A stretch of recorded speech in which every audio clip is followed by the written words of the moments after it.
Miwan naman dahil karon. So, pila na lang kaadlaw. Eleksyon na. Pizza 12. Masyado hapon. Wala na. Pila na lang kaadlaw. Eleksyon na. So karon, magsugod na ni sila og pangamang. Wow! Kay hapit na ang eleksyon. Hapit na, pila na lang kaadlaw. Ilahang ano nun. So, karon May 1. May 1 na. Magsugod na ni sila pangamang. Gikan karon, dili na ko mag-brief matulog. Kay para di maglisod ang mukamang sa kuha. Da. Ay, Mayuuno naman dayron. ano naman? Ilang na lang kaadlaw. Eleksyon na. Unya. Ano day? Magsugod na ni sila karon o pangamang. Pangamang sunso.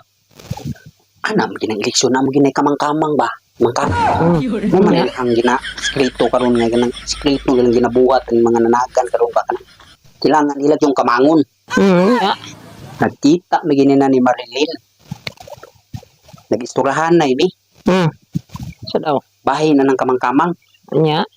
Ingon siya daw ang na-assign anak karon. Unya Pero ang kanang kamang-kamang. Unya karon. Mutong ning anak siya sa kuha nga. Pre, ikaw mo akong siguro og kamang pre. Mutong yan ako nga, sure ka mari? Ano siya lagi pre? Pangandam.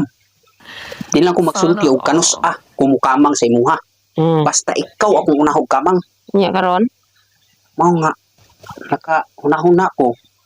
Para di maglisod si Marilyn ini kamang sa kuha. Mas maayo siguro nga dili na ko mag-brief. Huwag mong subukan. Binuang. Masisira ang buhay mo. Buo na ko daan akong brief. Wala na ko'y brief No? Wala na ko'y brief. Andam na ni. Kay para si Marilyn, ini kamang niya sa kuha. Di siya maglisod. Wow. Diretso na.